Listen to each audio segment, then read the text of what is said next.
तो last episode में हमने देखा था कि इन सारे स्वॉर्ड्स के बीच एक जंग छिड़ गए थे। बट अब कुछ देर के बाद एक स्वॉर्ड अपने आसपास के सारे स्वॉर्ड्स को डिस्ट्रॉय करते हुए सेवन के पास आ जाता है। तब इस स्वॉर्ड को पकड़ते हुए सेवन कहता है कि ये, जिस पर मास्टर पीक कहता है कि ये स्टार स्वॉर्ड है, यकीन नहीं हो रहा कि इसने तुम्हें चुना। सेवन, जैसा कि स्वॉर्ड का नाम है, इसकी बनावट भी एक एंशिएंट टाइम में चमकते हुए सितारे से हुए थे। इस स्वॉर्ड को अगर तुम पूरे कंसंट्रेशन और दिल से चलाओगे तो फिर इसमें इतनी काबिलियत है कि यह स्पेस तक को भी दो हिस्सों में काट सकता है।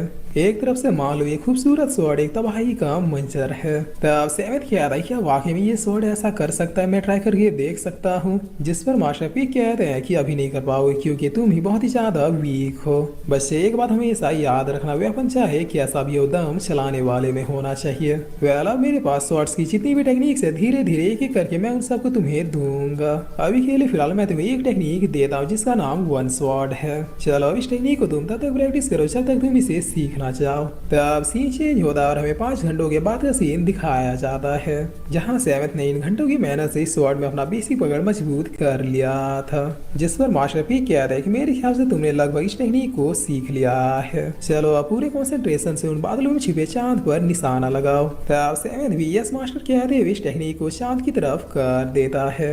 जिस पर अब इस टेक्निक के लगते चांद बादलों से निकल के बिल्कुल चमकने लगता है। तब मास्टर पीक कहते हैं कि क्या बात है, तुम तो चीजों को काफी तेजी से सीख रहे हो। जिस पर सेवन पूछता है क्या वाकई में चांद मेरी वजह से निकला। तब मास्टर पीक कहते हैं कि हाँ, ये तुम्हारा ही अटैक था जिसने बादलों को साफ कर दिया। अगर तुम इस वन स्वॉर्ड टेक्निक में महारत हासिल कर लो तो फिर यकीनन एक दिन स्पेस को भी बैंड कर दोगे। बट एक चीज का ध्यान रखना, स्वॉर्ड कल्टीवेटर दुनिया में 10,000 साल पहले ही खत्म हो चुके हैं, इसलिए यह बात किसी को पता नहीं चलना चाहिए कि तुम एक स्वॉर्ड कल्टीवेटर हो। जिस पर सेवन कहता है ठीक है, मैं समझ गया। तब सीन चेंज होता और अब हम क्राउन प्रिंस के पैलेस को देखते हैं, जहाँ माफिन इससे पूछती है कि आखिर आप तुम सेवन का क्या करोगे। मुझे लगता है जितनी जल्दी हो सके हमें उसे रास्ते से हटाना होगा। तब क्राउन प्रिंस कहता है डोंट वरी, वो आज रात नहीं बचेगा।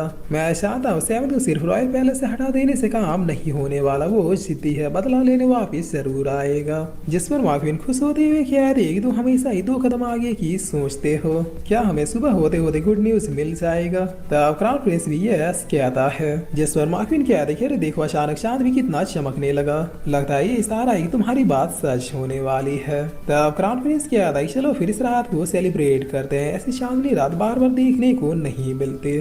जिस पर इधर अब हम क्राउन प्रिंस के भेजे हुए लोगों को देखते हैं, जहाँ इनका लीडर कहता है कि आज सेवंथ प्रिंस को किसी भी हाल में मारना ही, हमने पेमेंट भी एडवांस ले लिया है।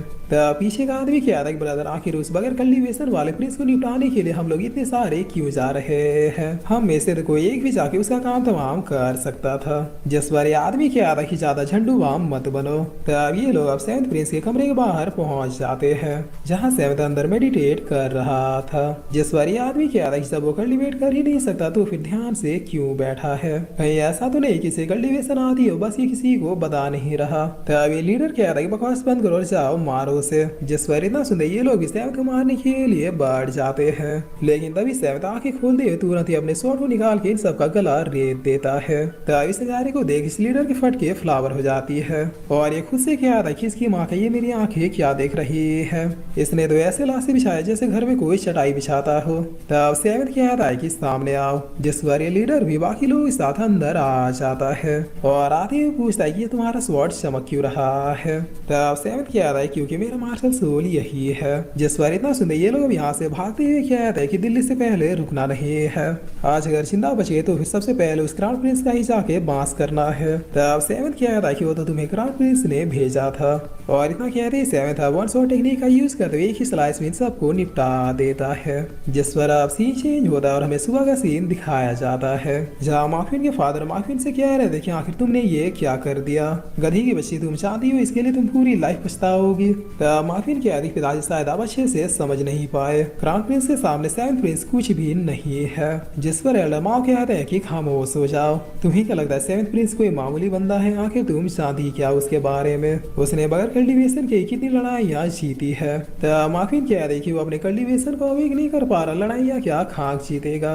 क्राउन प्रिंस के सामने सेवंथ बौना है और बौना चाहे पहाड़ की ऊंचाइयों में भी क्यों ना हो, लेकिन बौना ही रहेगा। जिस पर एल्डर माओ इसे एक बढ़िया वाला चिपकाते हुए कह रहे हैं कि सड़प। तब मार्क्विन रोते हुए कह रही फादर ऐसा क्या है उस लूजर में जिसके लिए आपने मुझ पर हाथ उठा दिया। जिस पर एल्डर माओ इसका हाथ पकड़ के ले चाहती है क्या था कि चलो तुम मेरे सामने जाके अभी के अभी सेवेंथ प्रिंस से माफी मांगोगी। तब इधर अब हम सेवेंथ को देखते हैं जो कि अपने कल्टीवेशन में लीन था, जिस पर तभी यहाँ एक सोलर लाइटनिंग के साथ एक पर्सन आ जाते हैं जो आते हुए पूछते हैं क्या तुम ही सेवेंथ प्रिंस हो। तब सेवेंथ भी यस कहते हुए अपने मन में क्या था कि इतना पावरफुल हो रहा है, जिस पर ये ओल्ड मैन कहता है कि मैं विंसिंग एकेडमी का इंस्ट्रक्टर बाइसिन हूँ। तब सेवेंथ इसे तुरंत ही ग्रीट करते हुए क्या था कि वो तो आप ही है विंसिंग एकेडमी के इंस्ट्रक्टर, जिस पर एल्डर बाय कहता है कि मैं यहाँ तुम्हें ये इन्फॉर्म करने आया हूँ कि तुम्हारा जो एडमिशन था विंसिंग एकेडमी में उसे रद्द कर दिया गया है। तब सेवेंथ कहता है कि लेकिन क्यों, जिस पर एल्डर बाय कहता है कि तुम पूछ रहे हो क्यों, तुम कल्टीवेट नहीं कर सकते इसका मतलब हमेशा एक मामूली इंसान रहोगे। तब सेवेंथ कहता है कि लेकिन मैंने बगैर कल्टीवेशन की बहुत सी उपलब्धियां हासिल की है,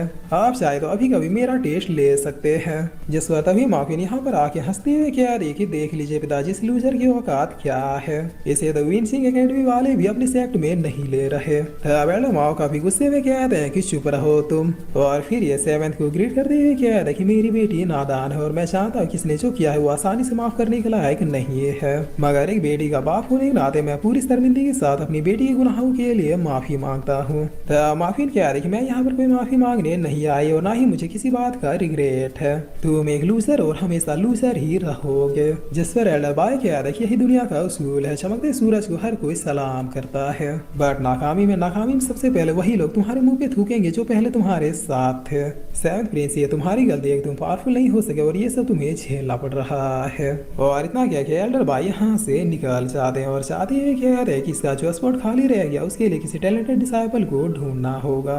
विंसिंग एकेडमी में कमजोरों के लिए कोई भी जगह नहीं है। तब उनके जाने के बाद एल्डर माओ कहता है कि लोग क्या कह रहे हैं मुझे उससे कोई फर्क नहीं पड़ता, मैं अब भी चाहता हूँ कि आप ही मेरी बेटी से शादी करें। जिस पर सेवेंथ कहता है शादी कोई मजाक नहीं जो जबरदस्ती करा दिया जाए, आप ही बेटी ने जो गुनाह किया है उसके लिए पूरे सिटी के सामने हमारी मंगनी को तोड़ना होगा। तब एल्डर माओ कहते हैं क्या पूरे सिटी के सामने, जिस पर माफिन अब काफी ज्यादा भड़कती है कहती है कि आखिर तुम खुद को समझते क्या हो, ऐसा करने से तो पूरी सिटी में हमारे माँ फैमिली की कितनी ज्यादा बदनामी होगी। तब सेवेंथ कहता है अगर आप ऐसा ना करना चाहे तो फिर मैं आपको फोर्स नहीं करूंगा एल्डर माओ। जिस पर एल्डर माओ कहता है कोई प्रॉब्लम नहीं, आप जैसा चाहेंगे वैसा ही होगा। तब माफिन कह रहे कि आखिर आपको हो क्या गया पिताजी, इस चोमू से आप भला माफी क्यों मांगेंगे। सेवेंथ कान खोलिए सुन लो, अगर तुम वाकई मर्द हो तो फिर आज ही क्राउन से जाके फाइट करो। जिस पर तभी पीछे से एक लेडी आती हुई कह रही है कि वो क्यों फाइट करेगा क्राउन प्रिंस से, सगाई तुम्हारे फादर ने करवाई थी ना कि क्राउन प्रिंस ने। तो माफिन पूछती है कि तुम कौन हो, जिस पर लेडी अब सेवेंथ को ग्रीट करती हुई कह रही है कि मेरा नाम रानी है, थ्री रिलम ऑफ चैम्बर की प्रिंसेस।